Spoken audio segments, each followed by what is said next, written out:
And wait. मास जो होता है वो किसी भी सब्सटेंस के अंदर कितना मैटर मौजूद है वो होता है। इसको हम लोग किलोग्राम में गिनते हैं और ये एक स्केलर क्वांटिटी है, ये नंबर के ऊपर निर्भर होती है। ये जो मास रहता है ये अर्थ पर कांस्टेंट रहता है।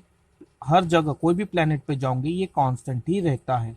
न्यूटन के लॉ के मुताबिक मास को ही हम लोग इनर्शिया भी बोलते हैं ऑब्जेक्ट का। अगर किसी ऑब्जेक्ट का मास बढ़ेगा तो उसका इनर्शिया भी बढ़ता जाएगा।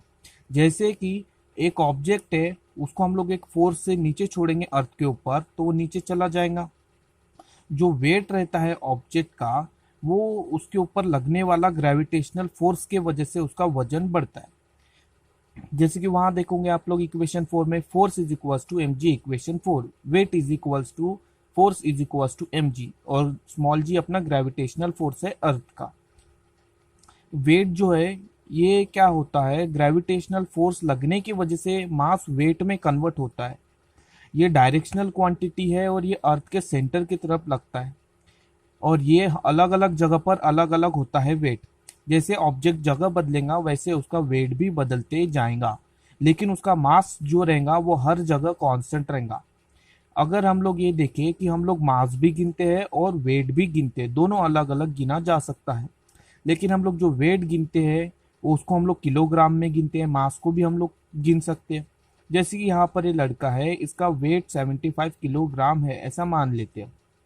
अगर हम उसके मास के बारे में बात करें तो उसका मास 75 केजी है। उसके ऊपर ग्रेविटेशनल फोर्स लगेगा और उसके ऊपर ग्रेविटेशनल फोर्स नीचे की तरफ लगेगा।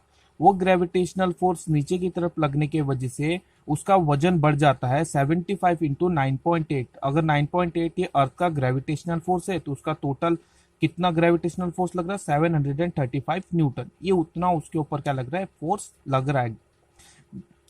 जो वेट जो है 1 किलोग्राम का वो कितना होता है, 9.8 न्यूटन होता है। 9.8 न्यूटन फोर्स ग्रेविटी लगाती है 1 किलोग्राम के मास के ऊपर। वेट मशीन भी हमको क्या बताता है, मास के बारे में गिनने में मदद करता है। ये जो दो स्केल बैलेंस हम लोग क्या करते हैं, बैलेंस जो हम लोग शॉप में इस्तेमाल करते हैं उसमें दो मासेस को इक्वल रखा जाता है। अभी हम लोग सॉल्व एग्जाम्पल देखेंगे। एक पर्सन है जिसके ऊपर वेट वाला फोर्स लग रहा है 750 न्यूटन का। न्यूटन जहां पर भी आ गया मतलब कैपिटल है, वो फोर्स बताता है। हमको निकालना है कि उस इंसान का चांद पर कितना वजन होगा।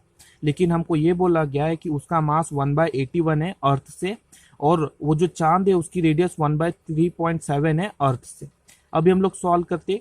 अर्थ के ऊपर जो उसका फोर्स लग रहा है ग्रेविटेशनल फोर्स की वजह से वो कितना लग रहा है, 750 न्यूटन लग रहा है। अब हम लोग क्या करेंगे, mass of earth upon mass of moon करेंगे तो कितना मिलेगा, 81 मिलेगा। हमको इसका उल्टा ऊपर दिया है, mass of moon upon mass of earth हमको वहां पर क्वेश्चन में दिया है।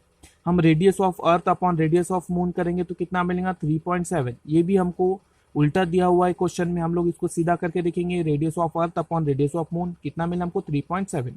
अभी हम लोग समझते हैं कि उस पर्सन का मास कितना होगा किलोग्राम में। उसके ऊपर वेट वाला फोर्स लगा रहा है अर्थ mg, वो कितना लग रहा है, 750 न्यूटन लग रहा है। और हम लोग ग्रेविटेशनल की वैल्यू वहां रख देंगे तो G capital M to the base E upon R square मिल जाए, R to the base E का स्क्वायर मिल जाएगा। अब हम लोग क्या करेंगे, मास की वैल्यू निकालेंगे। 750 को क्या करेंगे, इधर इंटू करेंगे और मास की वैल्यू निकालेंगे। उसको हम लोग इक्वेशन 1 बोल देंगे। मून का वेट कितना होता है, m g capital M to the base small m upon r to the base small m square. इसको हम लोग इक्वेशन 1 से इस्तेमाल करेंगे।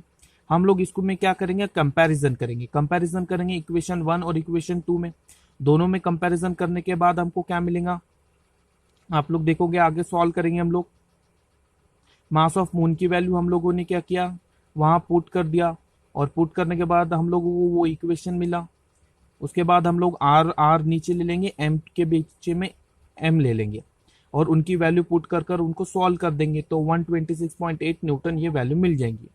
जो वेट जो होता है मून पर वो 1/6 होता है, किससे, अर्थ के वेट से। मतलब अगर मैं बोल दूं अर्थ के वजन का 6 गुना कम जो वजन होता है वो चांद पर वजन होता है।